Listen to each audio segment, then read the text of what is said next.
Hello friends, चढ़ाके academy में आप सभी को अश्विनी सर का नमस्कार। जैसे कि आप जानते हैं, एक करेंट अफेयर्स का क्लास चल रहा है और आज आप लोगों के समक्ष UP special, Uttar Pradesh special part 1, UP special part 1 जा रहा है। फिर क्रमशः यूपी से संबंधित अन्य वीडियो भी भेजे जाएंगे, लेकिन संपूर्ण करेंट परिप्रेक्ष्य में 2020 में ये पार्ट 13, ये 13वां पार्ट है करेंट अफेयर्स का। तो यूपी स्पेशल से आज हम पढ़ रहे हैं कि उत्तर प्रदेश कामगार व श्रमिक आयोग, उत्तर प्रदेश कामगार व श्रमिक आयोग का गठन ये 16 जून 2020 को हमारे योगी मंत्रिमंडल के द्वारा किया गया है। इस आयोग के गठन का निर्णय हमारे राज्य के सरकार यानी कि योगी मंत्रिमंडल के द्वारा किया गया है। इसका उद्देश्य सरकारी तथा गैर सरकारी क्षेत्र में अधिकतम सेवा योजना व रोजगार के अवसरों को सुदृढ़ करना है। इसका उद्देश्य ध्यान रखेंगे कि सरकारी या गैर सरकारी क्षेत्र में इस उत्तर प्रदेश कामगार व श्रमिक आयोग का गठन किया गया है। इस आयोग का उद्देश्य क्या है, तो ध्यान रखेंगे कि सरकारी या गैर सरकारी क्षेत्र में अधिक से अधिक सेवा योजना एवं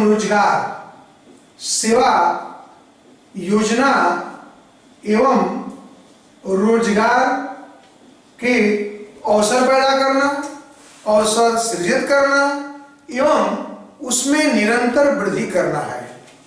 तो ध्यान रखेंगे कि हम कह सकते हैं कि उत्तर प्रदेश कामगार व श्रमिक आयोग का गठन 16 जून को योगी मंत्रिमंडल के द्वारा किया गया है, जिसका उद्देश्य सरकारी व गैर सरकारी क्षेत्रों में सेवा योजना तथा रोजगार के अवसरों में वृद्धि करना सेवा योजना तथा रोजगार के अवसर सृजित करना है ना, और ये सृजन करना है तथा रोजगार के अवसरों में वृद्धि करना है, विकास करना है। इस उत्तर प्रदेश कामगार व श्रमिक आयोग के गठन के पीछे यही उद्देश्य है कि रोजगार के अवसरों को सृजित किया जाए और उसमें निरंतर वृद्धि की जाए। नेक्स्ट पॉइंट, उत्तर प्रदेश का प्रथम कौशल विश्वविद्यालय। ध्यान रखेंगे कि यह उत्तर प्रदेश का ही नहीं बल्कि देश का प्रथम कौशल विकास विद्यालय होगा और इसका निर्णय इसके खोलने का निर्णय हमारी सरकार के द्वारा लिया गया है और यह वाराणसी में काशी में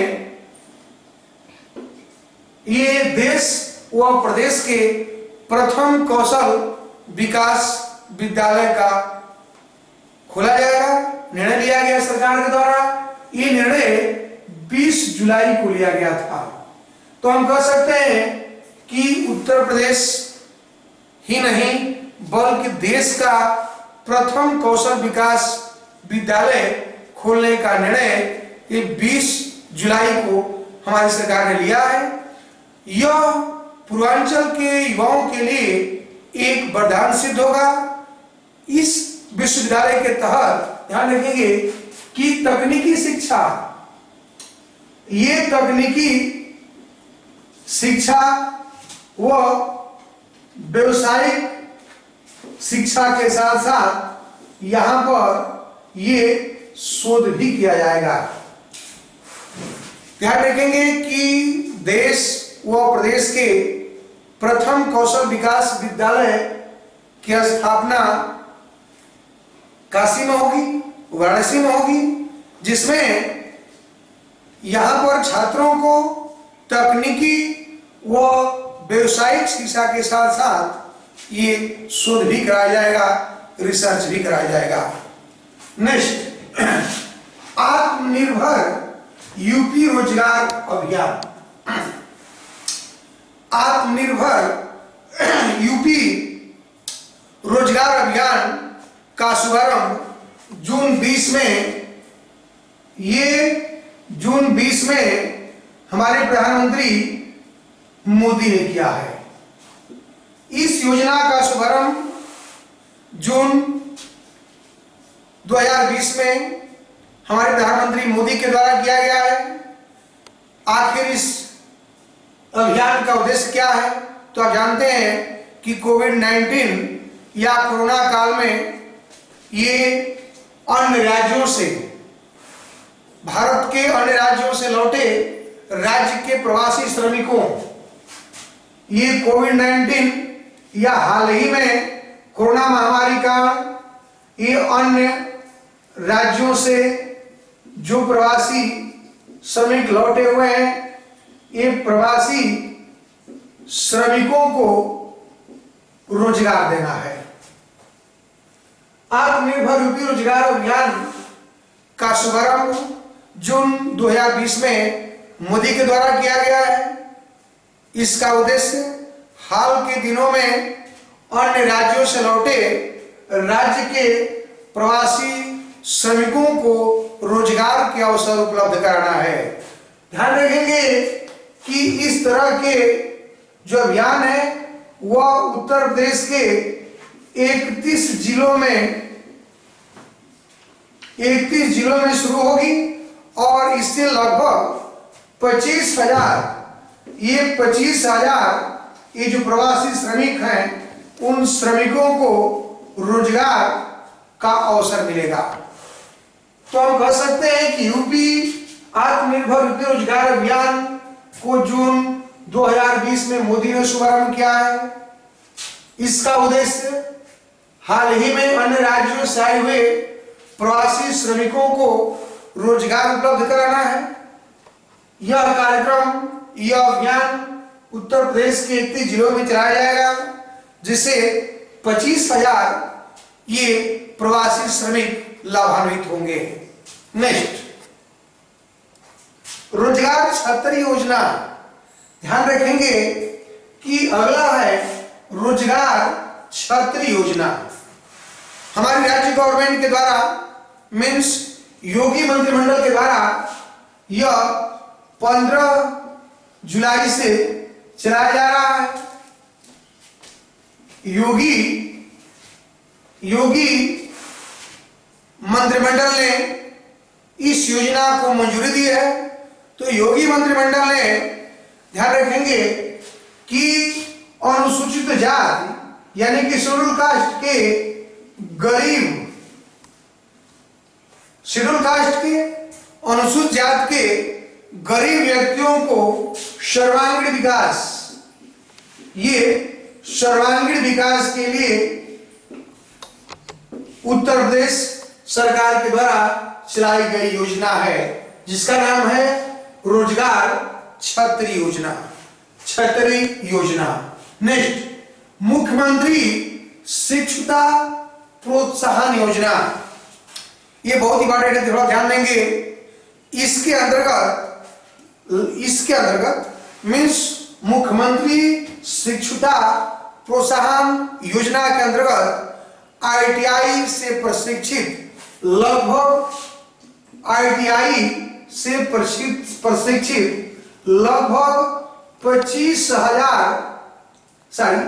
85,000 प्रशिक्षुओं को, ये ऑपरेटिव्स करने वाली कंपनियां लगभग 85,000 युवकों को अप्रेंटिस,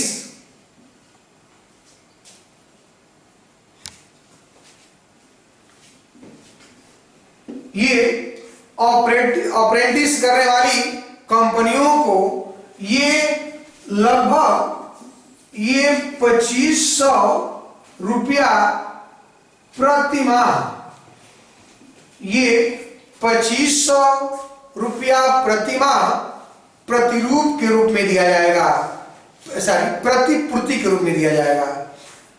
तो मुख्यमंत्री शिक्षुता प्रोत्साहन योजना के अंतर्गत ये ITI से प्रशिक्षित लगभग 85,000 युवकों को अप्रेंटिस कराने वाली कंपनियों को 2500 रुपया प्रतिमाह प्रतिपूर्ति के रूप में दिया जाएगा। इसके लिए हमारी स्टेट गवर्नमेंट के बजट में भी लगभग 100 करोड़ धनराशि आवंटित की गई है। उत्तर प्रदेश राज्य के बजट में इसके लिए ये 100 करोड़ की व्यवस्था दी गई है। यह लाभ ध्यान रखेंगे, क्या लाभ उसी प्रशिक्षु को मिलेगा जिसका या जिन्होंने अपना रजिस्ट्रेशन राष्ट्रीय शिक्षुता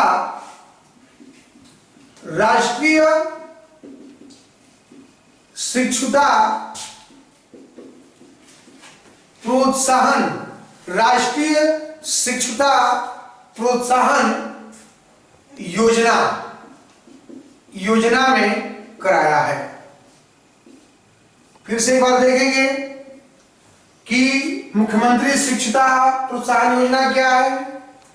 तो यह ITI में प्रशिक्षित लगभग 85,000 युवकों को अप्रेंटिस कराने वाली कंपनियों को ये 2500 रुपया प्रतिमाह प्रतिपूर्ति के रूप में दिया जाएगा।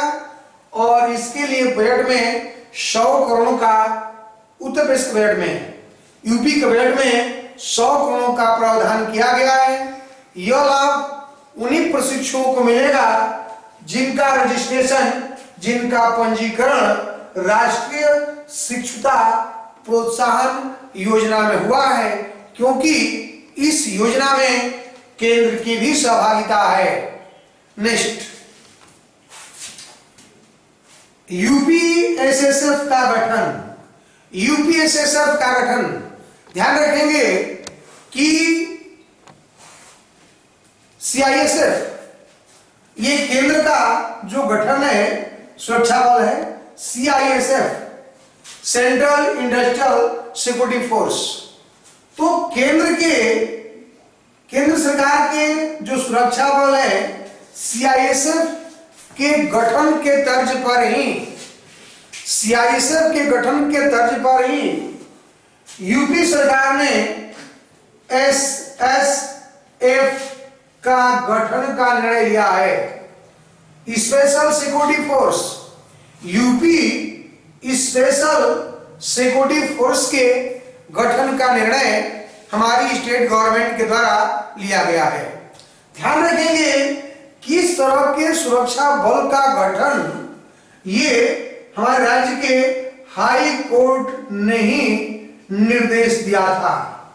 हाई कोर्ट ने ही एक राज्य में ये स्पेशल सिक्योरिटी फोर्स के गठन का निर्देश दिया था और हाई कोर्ट के निर्देश के उपरांत ही ये यूपी में स्पेशल सिक्योरिटी फोर्स का गठन किया गया है, जो अदालतों की सुरक्षा करेगा। ध्यान रखेंगे कि हाई कोर्ट ने अदालतों की सुरक्षा करने के लिए इस तरह के सुरक्षा बल के गठन का निर्देश दिया था, किंतु यह बल अदालतों के साथ साथ ये मेट्रो औद्योगिक संस्थानों, धार्मिक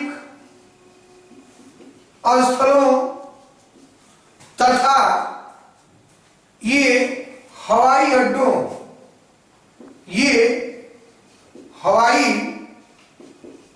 को भी सुरक्षा प्रदान करेंगे। एक बार फिर देखते हैं कि UPSSF का गठन, ये हमारे केंद्र सरकार के तर्ज पर ही उत्तर प्रदेश सरकार ने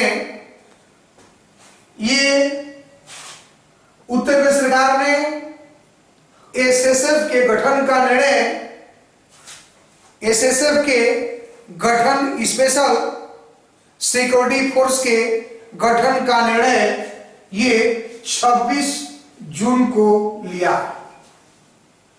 ऐसा गठन हाई कोर्ट के निर्देश पर हुआ था, क्योंकि हाई कोर्ट ने अदालतों की सुरक्षा के लिए इस तरह के सुरक्षा बल के गठन का निर्देश दिया था। लेकिन ध्यान रखेंगे कि ये फोर्स, ये सुरक्षा बल अदालतों के साथ साथ मेट्रो, औद्योगिक संस्थानों, धार्मिक स्थलों तथा हवाई अड्डों की भी सुरक्षा प्रदान करेंगे। नेक्स्ट, ये बिकरू कांड की जांच हेतु न्यायिक आयोग का गठन। बिकरू कांड, आप जानते हैं कि प्रदेश की सबसे एक चर्चित ये घटना है कानपुर की बिकरू कांड। आप जानते हैं कि कानपुर की जो बिकरू कांड है, ये कानपुर के बिकरू गांव में जो कांड हुआ था उसकी जांच के लिए ये जांच आयोग का मीन्स एक न्यायिक आयोग, उनकी जांच करने के लिए न्यायिक आयोग का गठन किया गया है। ध्यान रखेंगे कि 12 जुलाई को हाई कोर्ट के 12 जुलाई को हाई कोर्ट के पूर्व जज ये एस के अग्रवाल, ये शशिकांत अग्रवाल की अध्यक्षता में एक आयोग गठित हुआ है। आप जानते हैं कि यह आयोग किसकी जांच करेगा, तो आप जानते हैं कि 2-3 जुलाई रात को कानपुर के बिकरू गांव में कुछ पुलिसकर्मियों की हत्या कर दी गई थी और 10 जुलाई को उस हत्या के लिए जिम्मेदार विकास दुबे को इनकाउंटर कर दिया गया था।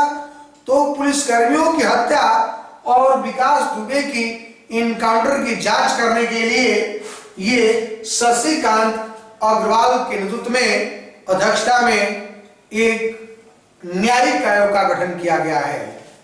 ये शशिकांत एस अग्रवाल के नेतृत्व में जो आयोग गठित हुआ है उसका उद्देश्य कानपुर के बिकरू गांव में 2-3 जुलाई की रात को पुलिसकर्मियों की हत्या की गई थी तथा 10 जुलाई को विकास दुबे के इनकाउंटर की जांच करने के लिए इस न्यायिक आयोग का गठन किया गया है। ध्यान रहे कि सुप्रीम कोर्ट ये तो स्टेट गवर्नमेंट का है, लेकिन सुप्रीम कोर्ट ने